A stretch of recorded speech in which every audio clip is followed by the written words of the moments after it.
Bab 6146.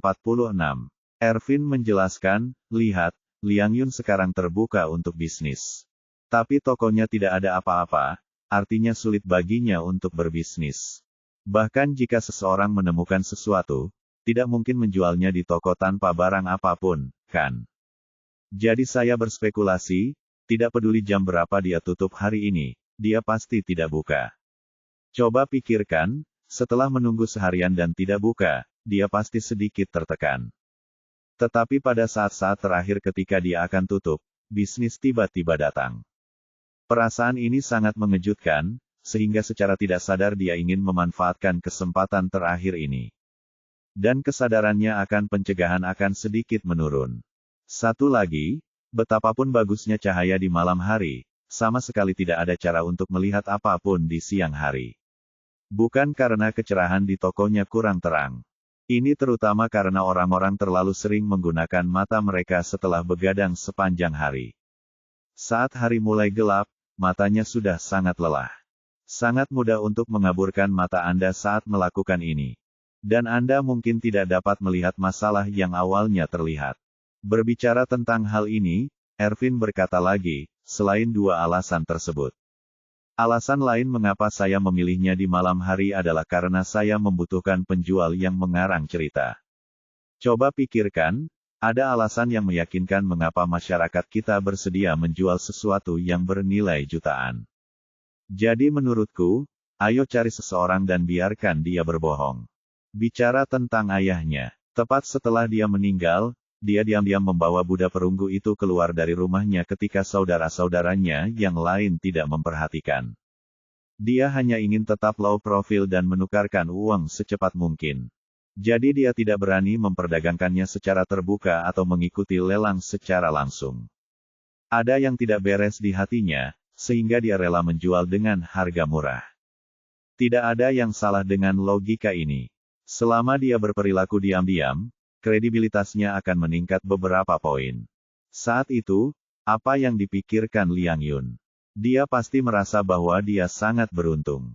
Pada hari pertama dia membuka pintu, dia bertemu dengan seorang pria dengan barang bagus yang ingin sekali menjualnya. Selama dia mendapatkan barang ini dan harganya cocok, bukankah ini bagus? Awal yang besar, semua orang tahu bahwa segala sesuatu dalam bisnis pada awalnya sulit. Terutama proses memulai dari tempat yang tidak diketahui dan meletakkan fondasinya sedikit demi sedikit. Untuk bisa mulai bekerja, itu bahkan lebih sulit. Jika dia membuat awal yang sempurna, dia pasti akan merasakan peruntungannya datang dan dia tidak bisa menghentikannya. Mentalitasnya mungkin akan hilang saat itu. Orang ini tidak takut pada apapun kecuali hanyut, itu saja. Apakah menurut Anda operator kasino dapat menghasilkan uang dengan memberikan sedikit keuntungan kepada pelanggan pertama? Jika dia memenangkan beberapa pertandingan berturut-turut, dia akan merasa seperti dia yang terpilih. Dia mampu membunuh di seluruh dunia, dan dia mampu memanfaatkan segalanya. Saat dia memasuki kondisi sangat percaya diri yang buta ini, dia bisa kehilangan seluruh uangnya di kasino, bukan begitu? Jika Anda menginginkan uangnya, Anda dapat memenangkan semua uangnya. Jika Anda menginginkan rumahnya, Anda bisa memenangkan seluruh rumahnya. Jika Anda menginginkan istrinya, Anda dapat memenangkan istrinya. Jika Anda menginginkan anak-anaknya, Anda dapat memenangkan anaknya. Bahkan jika kamu menginginkan nyawanya, kamu bisa memenangkan nyawanya. Setelah mengatakan ini, Ervin tersenyum, memandang Jacob, dan bertanya. Presiden Wilson, apa pendapat Anda tentang kombinasi poin-poin ini? Bersama dengan benda ini di tanganmu, mungkinkah Liang Yun tidak tertipu? Jacob tertawa dan berkata, ini hanyalah rangkaian trik, satu di atas yang lain. Sulit untuk dilawan. Saya pikir Liang Yun dalam masalah kali ini. Ervin berkata sambil tersenyum, jadi jangan khawatir. Saya akan mengatur tenaga untuk menyeretnya ke dalam lubang api malam ini. Baiklah, baiklah. Yakub sangat bersemangat. Pada saat yang sama, dia tidak bisa menahan diri untuk tidak menghela nafas. Sialan, akan lebih baik lagi jika aku bisa menyaksikan Liang Yun langsung melompat ke dalam lubang api. Tapi dia mengenalku. Jika saya muncul, dia pasti tahu bahwa masalah ini tidak sederhana. Katakanlah mungkin dia akan curiga. Ervin mengatakan, tidak mudah jika ingin menyaksikannya. Bukankah lebih baik jika saya meminta seseorang membawa peralatan siaran langsung? Jacob bertanya dengan heran, jika Anda melakukan siaran langsung. Bukankah Liang Yun lebih mencurigakan? Ervin berkata, Presiden Wilson, peralatan siaran langsung yang saya bicarakan adalah jenis peralatan yang tidak dapat dia temukan bahkan jika Anda memberinya 100 mata. Misalnya, jika Anda melihat ponsel Anda pasti tahu lubang jarum yang membuka slot kartu SIM, bukan? Aku tahu. Yakub mengangguk. Ervin berkata secara misterius, sekarang ada alat yang bisa menyembunyikan kamera di lubang jarum klip kertas. Dan kamera juga dapat dihubungkan ke ponsel, dan konten yang ditangkap oleh kamera dapat direkam secara real-time melalui jaringan ponsel. Saat siaran langsung keluar, orang tersebut hanya perlu meletakkan ponselnya setelah memasuki pintu. Liang Yun pasti tidak tahu kalau ada kamera di samping ponsel yang merekamnya. Kemudian kita tinggal menonton siaran langsungnya melalui telepon di dalam mobil. Jacob berseru, "Demen, ada hal seperti itu. Bagaimana kamera bisa ditempatkan di lubang jarum sekecil itu?" Ervin tersenyum dan berkata, lubang jarum pada kartu SIM bukan satu-satunya tempat. Anda dapat melakukannya dengan 10 cara lain. Petik 2. Luar biasa. Jacob mengacungkan jempolnya dan berseru, ini luar biasa. Kalau begitu aku akan bisa melihatnya masuk ke dalam perangkap dengan mataku sendiri dengan penuh kegembiraan. Bab 6147. Karena Ervin juga berjanji akan memberikan bantuan kepada manajer Chen dari toko barang antik. Dia membuat perjanjian dengan Jacob bahwa mereka berdua akan bertemu di tempat parkir di luar jalan antik sekitar jam 7 malam. Setelah itu, Ervin pertama-tama mengirim Jacob kembali ke Asosiasi Lukisan dan Kaligrafi. Dan kemudian dia memilih seorang adik laki-laki yang pintar di dalam hatinya dan memintanya untuk membiasakan diri dengan alur dan plotnya, dan kemudian membawa barang-barangnya ke toko barang antik. Adik laki-laki yang dipilih oleh Ervin menemuinya di kantor secepatnya. Segera setelah mereka bertemu, Ervin memperkenalkan kepadanya secara rinci apa yang perlu dia lakukan malam ini dan membantunya memperjelas setiap detail. Dan dia memang punya cara yang baik dalam menilai orang. Meski adik pilihannya tidak pernah melakukan hal seperti ini. Dia memulai dengan sangat cepat. Dalam waktu singkat, dia telah hafal seluruh naskahnya dan mampu melakukannya dengan sempurna. Setelah memastikan tidak ada yang salah dengan orang ini, Ervin menelepon manajer Chen. Begitu panggilan telepon masuk, manajer Chen adalah orang pertama yang bertanya. Saudara Ervin, bagaimana perkembangan masalah yang kita bicarakan? Ervin tersenyum dan berkata, semuanya telah diatur, dan benda serta orang telah ditemukan. Sebentar lagi, dan saat sudah hampir pukul 6.30, saya akan memintanya untuk membawa barang-barang itu ke toko Anda terlebih dahulu. Anda harus menerimanya secara langsung. Manajer Chen berkata dengan tergesa-gesa, Saudara Ervin, jangan khawatir, saya sudah melakukannya. Semuanya sudah siap, pemantauan telah didibak, dan tidak ada masalah dengan kamera, perekaman, dan ekspor. Setelah itu, dia segera bertanya, ngomong-ngomong, Saudara Ervin, tolong perkenalkan naskah ini kepada saya jika waktunya tiba. Bagaimana saya bisa mengatakannya agar saya bisa tampil lebih profesional? Ervin berkata, saya akan memperkenalkannya kepada Anda sekarang. Ambil pena dan kertas dan catat poin-poin penting. Jangan lupakan itu. Tidak masalah. Manajer Chen sangat bersemangat, segera mengambil pulpen dan kertas, lalu mendengarkan dan menghafalkannya. Di tengah mendengarkan, sudut mulutnya seperti semangka matang dan goreng, tidak bisa menutup sama sekali. Setelah mendengar bagian kedua, dia bahkan meletakkan pena dan kertasnya, memegang ponselnya di antara wajah dan bahunya, mau tidak mau bertepuk tangan, dan berseru. Saudara Ervin, kamu jenius sekali. Anda dapat menemukan metode seperti itu, orang bernama Zhou ini harus menggigitnya tanpa berpikir. Ervin terkekeh, dan setelah memperkenalkan keseluruhan rencananya, dia mengatakan kepadanya. Anda harus ingat untuk tidak memberitahu siapapun tentang hal ini, bahkan di toko Anda. Anda tidak boleh memberitahu mereka bahwa ketika ada kabar dari jalan antik bahwa Liang Yun menderita kerugian besar dan mendapat pukulan di matanya. Anda berpura-pura tiba-tiba menyadarinya, memunculkan kamera pengintai, dan mengirimkannya ke kolega Anda agar mereka dapat melihat dengan jelas dan menganggapnya sebagai petunjuk.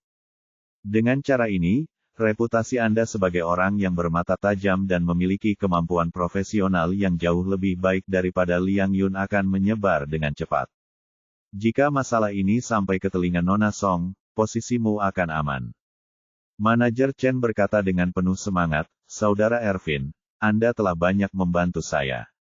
Aku tidak tahu bagaimana harus berterima kasih. Jangan khawatir, aku akan memberimu amplop merah besar setelah semuanya selesai. Ervin tersenyum dan berkata dengan santai, selama kamu memiliki hati ini. Setelah mengatakan itu, Ervin berpikir, yang disebut amplop merah besar yang Anda sebut hanya 10 atau 20 ribu. Jika saya tidak membiarkan Liang Yun tertipu dengan masalah ini hari ini, Jacob harus menanggung biaya setidaknya 100,000 yuan. Petik 2.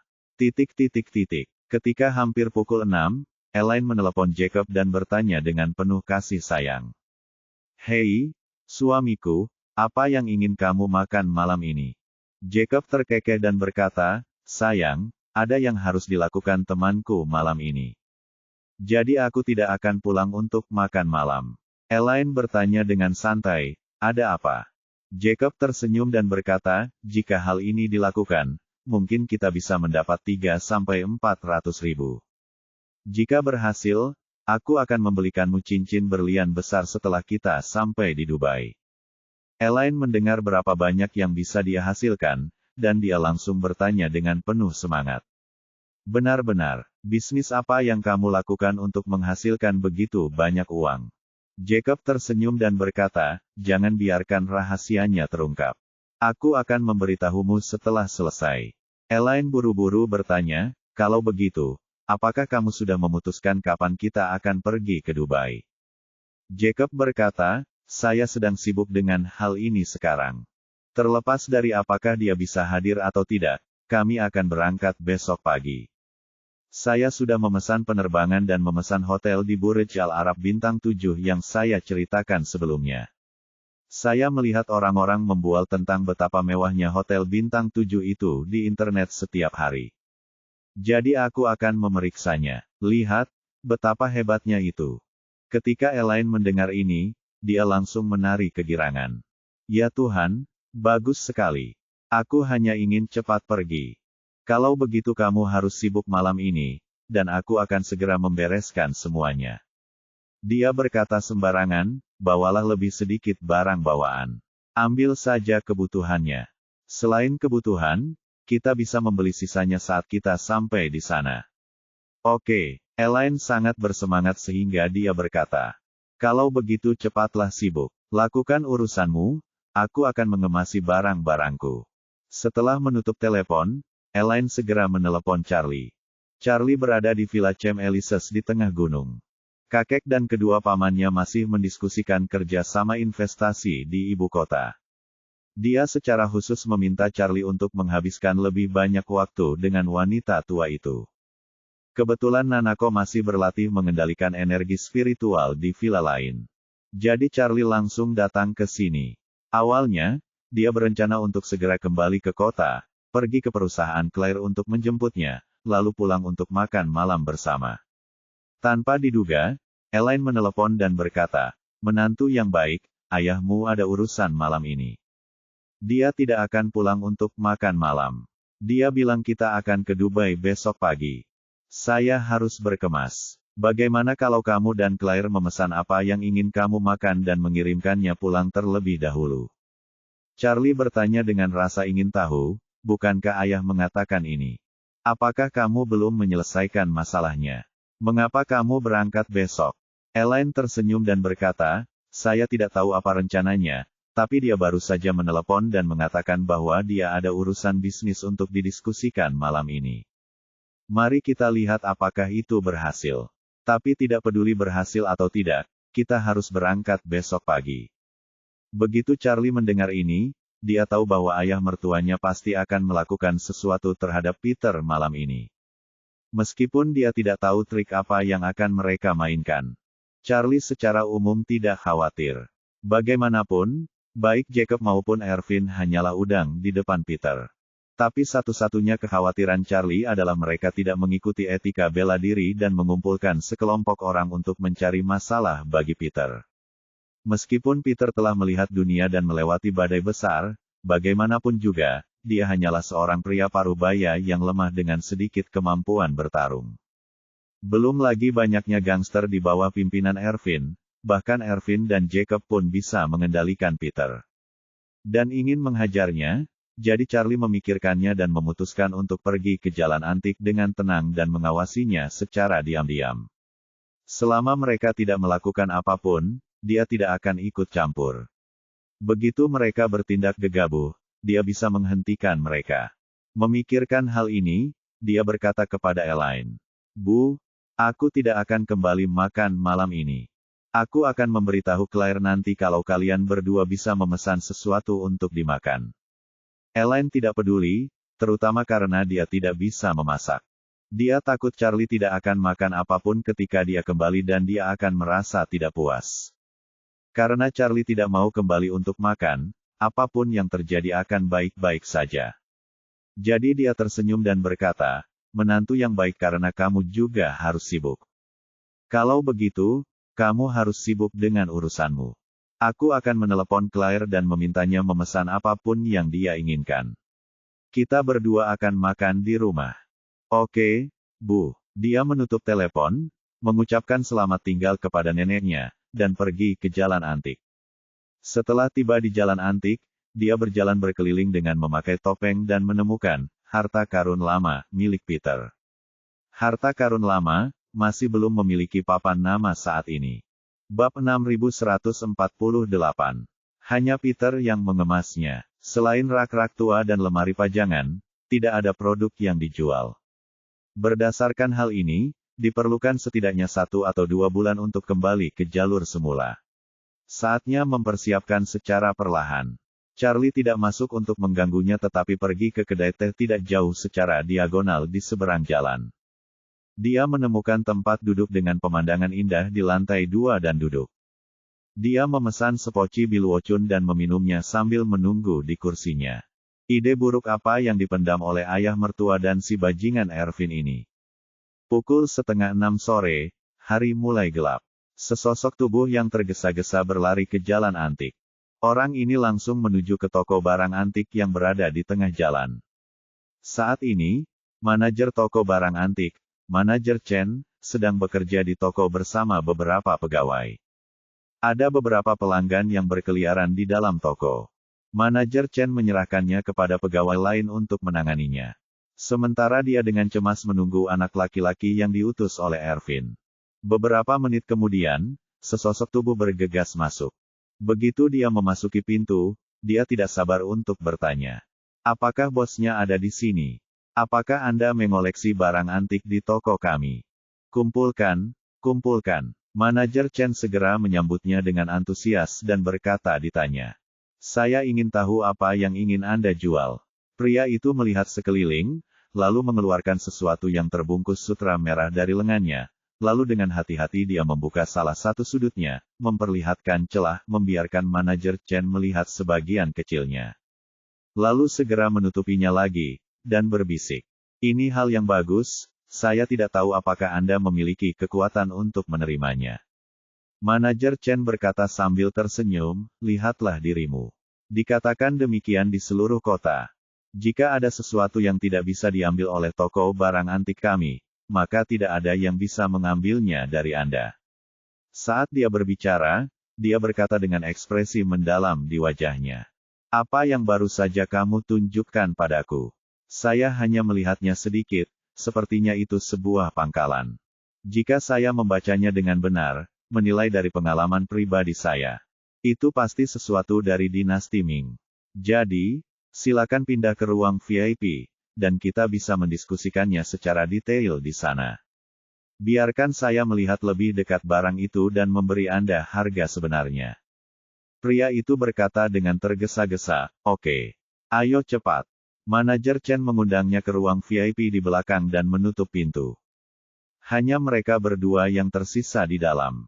Awalnya, tidak ada kamera pengintai di ruang VIP.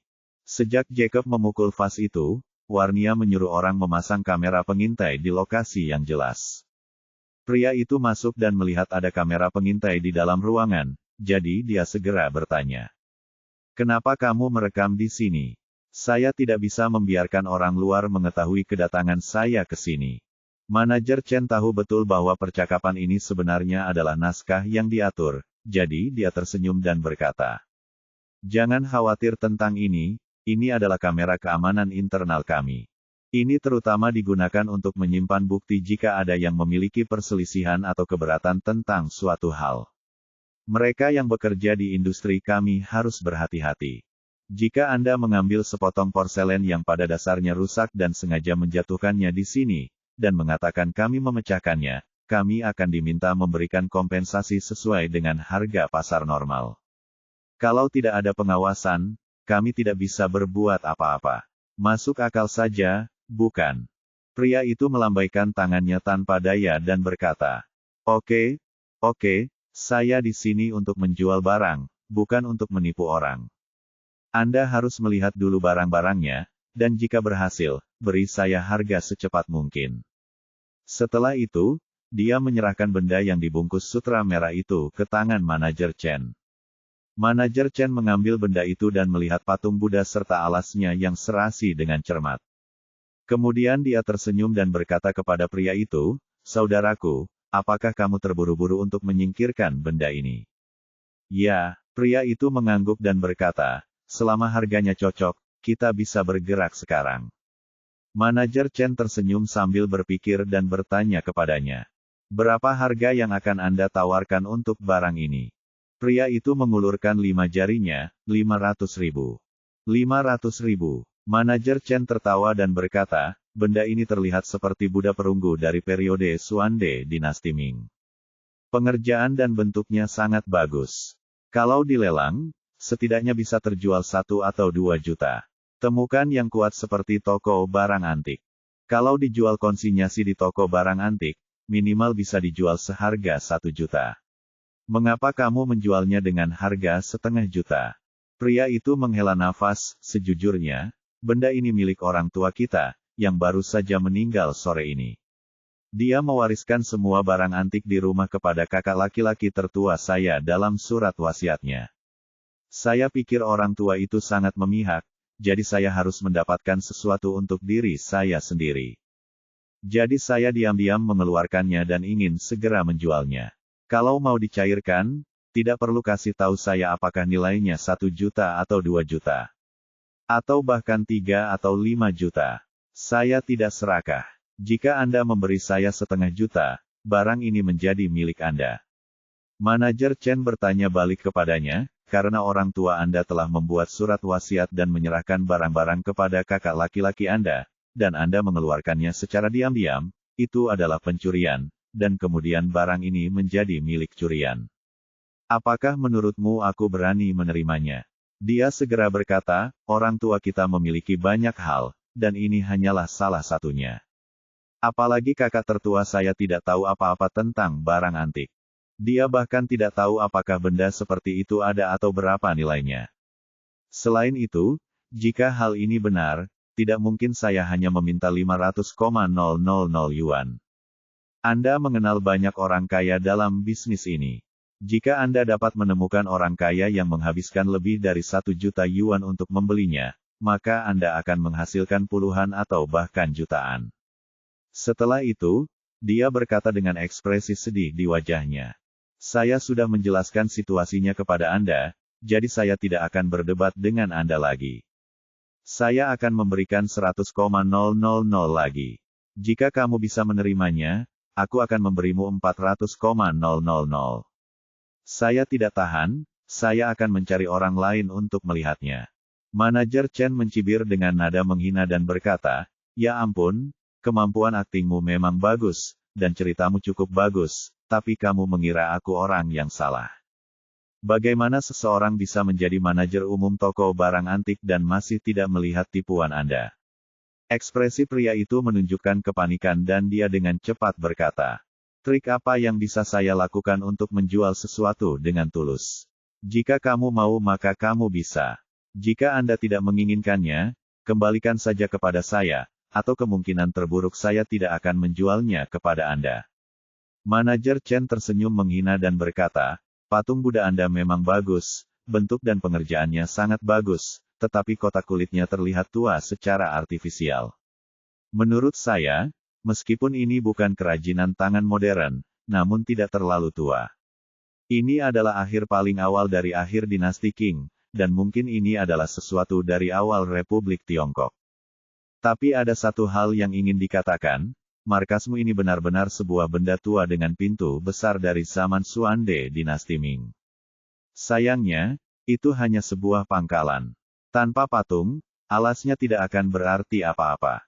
Nilainya hanya beberapa puluh ribu yuan. Jadi aku akan melihat milikmu ini. Paling banyak, harganya hanya 70,000 hingga 80,000 yuan, dan menjualnya kepada saya seharga 500,000 yuan, membuatnya tampak seperti Anda memberi saya kebocoran besar. Bukankah kamu memperlakukanku seperti orang bodoh? Pria itu tiba-tiba panik dan berkata dengan cepat, ini, kamu, bagaimana kamu melihat ini?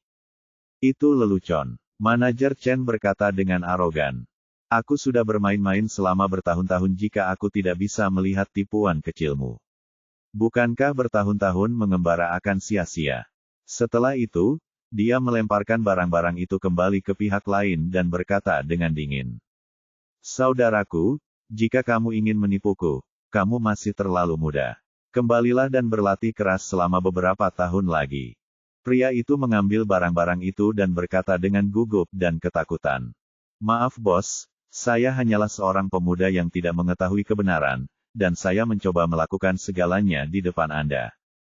Tolong jangan sejahat Bali Matart sepertiku. Manajer Chen melambaikan tangannya dengan jijik, oke, ambil barangmu dan keluar. Hai. Pria itu buru-buru meletakkan barang-barang itu ke dalam pelukannya dan lari dari pintu tanpa menoleh ke belakang. Manajer Chen membelakangi kamera, dengan wajah bahagia yang diam-diam, dan menghela nafas dalam hatinya. DMN, ternyata ini perasaan mengandalkan teknologi untuk pamer. Meskipun aku tahu itu hanya akting, itu sungguh menyenangkan. Memikirkan hal ini, dia bangkit seperti karakter utama drama, melihat ke arah mana pria itu melarikan diri, dan mencibir. Tidak ada pembohong antik yang lebih pintar dari manajer Chen yang bisa membodohiku. Setelah itu, dia menutup pintu ruang VIP dan kembali ke lobi. Setelah pria itu melarikan diri dari toko barang antik, dia berjalan mengitari jalan antik dengan membawa barang-barangnya. Saat ini, Peter baru saja hendak menutup tokonya. Ia berencana pergi ke supermarket untuk membeli beberapa kebutuhan sehari-hari dan menata lantai 2 tempat tinggalnya. Pria itu kebetulan menyelinap ke pintu tokonya. Dia mendongak dan melihat Peter.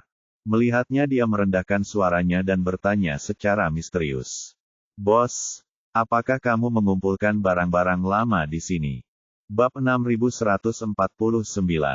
Dalam bisnis barang antik, segala sesuatu yang tidak terlihat oleh umum biasanya diperdagangkan pada malam hari saat tutup.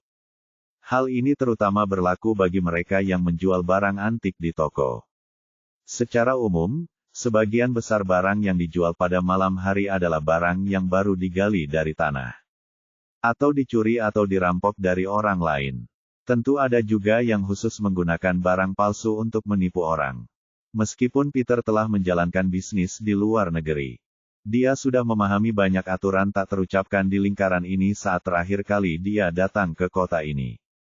Melihat wajah orang lain penuh kewaspadaan dan sepertinya ada sesuatu yang terbungkus dalam pelukannya.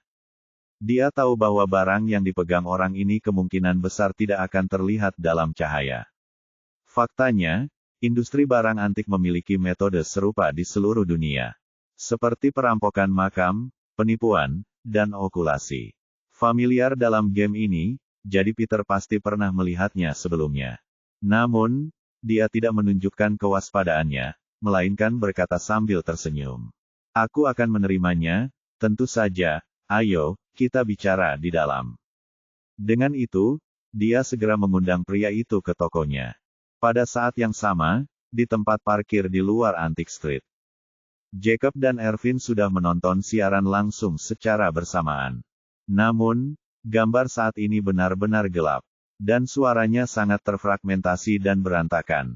Jadi tidak mungkin untuk mengetahui alasannya. Ervin menjelaskan kepada Jacob yang ada di sampingnya. Presiden Wilson, saya rasa saudara laki-laki saya telah memasukkan ponselnya ke dalam sakunya. Jadi tidak begitu jelas. Tapi jangan khawatir, saat dia mengeluarkan ponselnya, keadaan di sini akan normal. Jacob mengangguk berulang kali dan berkata sambil tersenyum. Saat ini ilmu pengetahuan dan teknologi sudah sangat maju. Benda semacam ini adalah peralatan canggih yang digunakan oleh mata-mata di masa lalu. Saya pikir itu semua palsu, tapi saya tidak menyangka akan seperti itu di dunia nyata. Ervin tersenyum dan berkata, oh, ini bukan apa-apa. Saya melihat Presiden Wilson tidak sering online.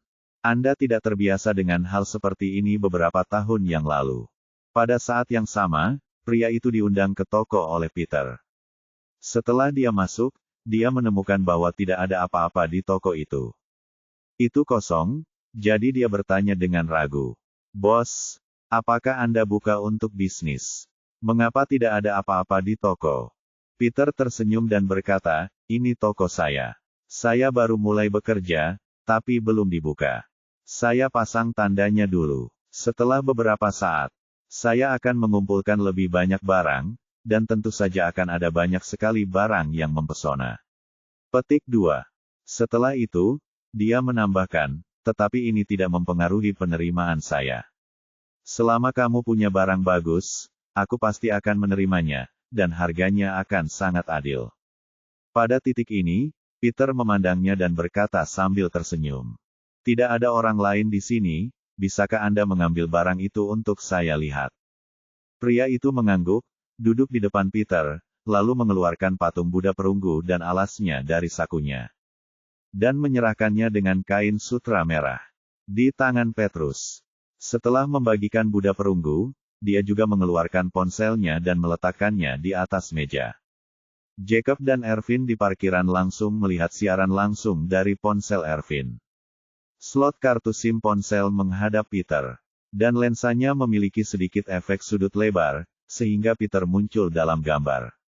Begitu Yakub melihat wajah Peter, dia mengertakkan gigi dengan marah dan mengutuk.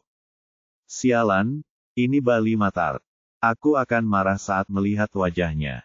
Ervin segera menghiburnya, Presiden Wilson, jangan marah lagi. Tidak ada gunanya menjadi begitu marah. Lagi pula, bukankah kita di sini hanya untuk membalas dendam padanya? Lihat saja, kami pasti akan merusak kekayaan dan reputasinya. Jacob mengangguk, mengepalkan tinjunya sedikit dengan penuh semangat dan gugup, mengertakkan gigi, dan berkata, keberhasilan atau kegagalan bergantung pada beberapa menit ke depan. Harta karun lama. Peter membuka patung Buddha perunggu sutra merah di depan pria itu dan di depan kamera. Setelah membukanya, sedikit kejutan muncul di matanya. Namun dengan cepat menghilang tanpa jejak. Saat bermain dengan Buddha perunggu, dia bertanya, apakah kamu tahu dari mana benda ini berasal? Pria itu berkata, tahukah Anda, bukankah ini Buddha perunggu yang dibuat pada tahun Xuande dinasti Ming? Ada pola di dasarnya. Peter memandangnya dan bertanya dengan rasa ingin tahu. Apakah kamu yakin itu dibuat pada tahun Xuande dinasti Ming? Pria itu mengira Peter telah menemukan petunjuk, dan berkata dengan cepat. Orang tua kami telah melihatnya sebelumnya, dan ahlinya mengatakan demikian. Benda berpintu besar itu terlihat nyata pada pandangan pertama. Sejujurnya, saya ingin menjualnya karena orang tua kita baru saja meninggal hari ini. Dan aku harus membereskan hal ini sebelum kakak laki-lakiku memeriksa warisannya. Keseluruhan cerita yang disusun dijelaskan kepada Peter secara lebih rinci. Peter mengangguk dan berkata dengan santai, menurutku benda ini tidak memiliki ciri khas dinasti Ming. Buddha perunggu dinasti Ming, khususnya pada tahun Xuanden, tampaknya sedikit berbeda dari ini dalam hal proses pembuatan dan karakteristik bentuknya. Ketika pria itu mendengar ini, dia menjadi sedikit gugup dan berkata dengan nada tidak yakin. Bagaimana? Bagaimana mungkin? Para ahli telah melihatnya sebelumnya. Itu adalah sesuatu dari dinasti Ming. Jika benda ini dilelang, jika Anda tahu caranya, setidaknya bernilai 2 juta. Setelah mengatakan itu, dia dengan cepat menambahkan. Perhatikan baik-baik pangkalannya, itu dibuat pada tahun Xuande dinasti Ming. Peter tersenyum dan berkata, pangkalannya memiliki tanda yang besar, tetapi ini adalah patung Buddha perunggu. Pada titik ini, Peter tiba-tiba berhenti. Jacob dan Ervin sedang menonton siaran langsung di dalam mobil, dengan hati berdebar-debar. Jacob bertanya dengan cemas, Ervin, apakah Balima Tart ini menyadarinya? Ervin juga sedikit tidak yakin dan berbisik. Ini, seharusnya tidak benar, apa yang telah diciptakan oleh Sang Master, apalagi orang biasa, bahkan para ahli dari museum lokal kita, tanpa bantuan peralatan profesional dan pengamatan yang cermat dalam jangka panjang, tidak akan melihat petunjuk apapun dengan mata telanjang. Petik 2. Bab 6150. Jacob dengan cepat berkata, Ervin, meskipun kita memiliki hubungan yang baik, satu kodenya tetap sama. Ide ini adalah milikmu. Jika barang ini tidak bisa dijual, Anda harus menemukan cara untuk menjualnya kepada saya seharga 200,000 yuan. Ervin berpikir dalam hatinya. Dia memarahi ibunya, tapi berkata dengan sangat riang. Presiden Wilson, jangan khawatir. Karena saya telah menyetujui masalah ini. Saya pasti akan mengurusnya sampai akhir. Jika Zhou tidak membelinya, saya pasti akan mencari pembeli dan menjualnya seharga 200,000 yuan. Jika tidak ada orang lain yang membelinya, saya akan membayarnya sendiri. Jacob merasa lega dan mengangguk. Saya tidak peduli dengan uangnya, yang terpenting adalah saya tidak ingin Balima Tart bernama Zhou ini melarikan diri lagi. Di dalam toko, ketika pria itu melihat Peter menyebut Buddha perunggu, dia berhenti berbicara. Dia ragu-ragu dan bertanya lagi, menurutmu apa yang terjadi pada Buddha perunggu? Peter berkata, itu adalah hal yang sama yang saya katakan tadi. Menurutku itu bukan sesuatu dari dinasti Ming. Keringat dingin pria itu mengucur dari pori-porinya. Dia takut Peter akan melihatnya. Jadi dia bersandar ke belakang tanpa sadar, lalu berkata, bagaimana dengan itu, tolong lihat lebih dekat. Peter melihat kegugupan dan kecemasan orang lain dan juga berkata. Melihat butiran keringat di dahi dan pelipisnya, dia tersenyum ringan. Mengambil selembar kertas dan menyerahkannya, berkata sambil tersenyum. Jangan gugup, bersihkan keringatnya dulu. Begitu kata-kata ini keluar, baik aktor maupun Jacob serta Ervin di dalam mobil tidak bisa menahan perasaan berdebar di hati mereka. Berpikir sendiri, dia pasti melihatnya. Anak laki-laki itu sudah sedikit tersandung, dan dia menutupinya dengan cara yang buruk. Tidak, aku tidak gugup, ini benar-benar dari dinasti Ming, aku tidak berbohong padamu. Ervin mau tidak mau membuka layar di dalam mobil. Dia memarahi, sial, kamu tidak perlu gugup saat ini, apa yang sedang kamu pikirkan? Bukankah ini hanya akan dijebak olehnya? Jacob juga sangat kesal dan memarahi, ya ampun, aku tidak menyangka B5 Start ini adalah rubah tua sialan dia. Setelah mengatakan itu, dia melambaikan tangannya. Ervin, aku akan pulang dan mengemasi barang-barangku, dan aku akan terbang ke bandara besok pagi. Tolong ingat untuk membantu saya dengan Buddha perunggu, dan berikan saya uangnya nanti. Setelah mengatakan itu, dia membuka pintu dan keluar dari mobil. Ervin berkata tanpa daya dan meminta maaf, saya minta maaf, Presiden Wilson.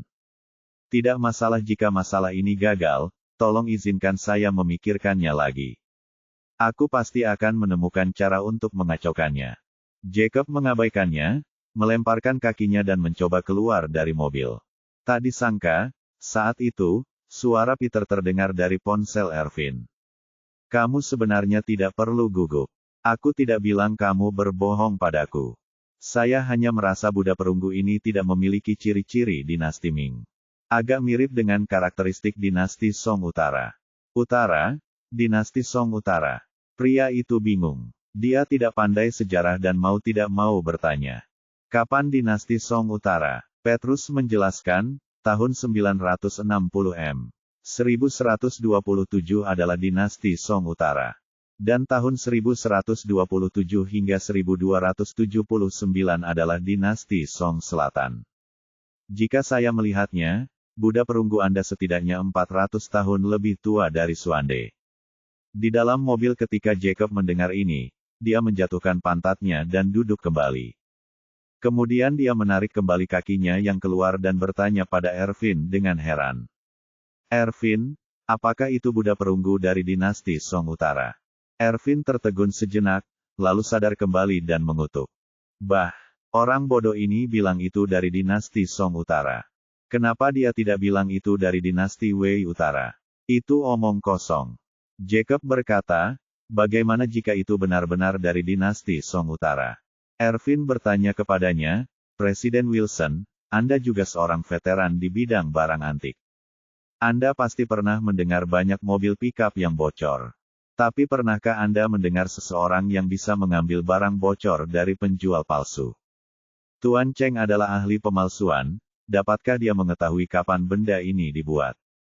Jacob bertanya, lalu bagaimana jika dia mendapat pukulan di matanya? Lagi pula, dia juga mengatakan bahwa kulit Buddha perunggu itu sudah rusak saat dia mengumpulkannya. Bagaimana jika hal itu mengganggu penilaiannya? Ervin melambaikan tangannya, tidak mungkin, Presiden Wilson. Dia tidak bisa membedakan. Jangan dengarkan ceritanya. Dalam bisnis barang antik, Anda dapat mendengar cerita apapun, tetapi Anda tidak dapat mempercayainya. Saya biasa melukis dengan gaya lukisan tradisional Tiongkok. Saya menipu orang asing dengan Mona Lisa. Saya sangat mengagumi diri saya sendiri atas cerita yang saya buat. Setelah itu, Ervin berkata lagi, Guru Cheng berkata bahwa kulit Buddha perunggu itu rusak saat dikumpulkan. Apakah kamu benar-benar percaya? Itu hanya ceritanya. Bukankah kita juga mengarang cerita untuk memberitahu Peter bahwa benda ini adalah warisan leluhur dari keluarga adik laki-lakiku? Mungkin Tuan Cheng merenovasinya dan kemudian mengarang cerita untuk menipu kita demi 10.000 yuan lagi. Jacob bertanya kepadanya dengan cemas, kalau begitu, kamu masih ingin aku membelinya? Bukankah ini membuang-buang 100,000 yuan untuknya? Ervin dengan cepat menjelaskan, maksud saya, mungkin itu mungkin. Itu belum tentu merupakan suatu kepastian. Lagi pula, Anda tidak akan rugi jika membelinya. Saya akan memberitahu Anda mengapa Anda tidak akan menderita kerugian. Jacob dengan cepat menjelaskan, saya tidak takut menderita kerugian. Saya tidak ingin dibodohi, dan saya tidak akan senang jika Anda dibodohi. Saat dia mengatakan itu, dia mengungkapkan kekhawatirannya lagi. Ervin, aku tidak mengeluh tentangmu atau menanyaimu. Saya hanya ingin mengatakan, apakah benda itu ada? Mungkin itu benar-benar dari dinasti Song Utara. Ervin berkata dengan sangat yakin, tidak mungkin, sama sekali tidak mungkin. Saat dia mengatakan ini, Ervin tahu bahwa karakter Yakub yang curiga dan bimbang, serta rasa percaya dirinya yang menurutnya dimiliki oleh Dewa Keberuntungan, telah dimiliki oleh Peter. Setelah kata-katanya diaktifkan, dia melanjutkan, Presiden Wilson, mari kita ubah metaforanya. Bolehkah Anda membeli Hermes asli di bengkel pembuat Hermes palsu? Lagi pula, bukan berarti dia pergi ke bengkel pembuat Hermes palsu. Sungguh keterlaluan membeli Hermes asli di sini. Ini seperti Anda pergi ke bengkel Hermes palsu dan membeli Hermes yang digunakan dan ditandatangani oleh Ratu Inggris semasa hidupnya. Bukankah ini benar-benar omong kosong? Jacob memegang dagunya dan berkata dengan sungguh-sungguh. Apa yang Anda katakan memang masuk akal, tapi Zhou tiba-tiba berkata bahwa Buddha perunggu ini berasal dari dinasti Song. Apa tujuannya? Ervin menggelengkan kepalanya dan berkata, saya juga tidak tahu. Saya kira untuk Bali Matart ini sudah jelas bahwa kita sedang mempermainkannya. Dia pasti memanfaatkan kesempatan bermain bersama kita. Itu masuk akal. Yakub mengangguk dan berkata, menurutku anjing ini juga mempermainkan kita.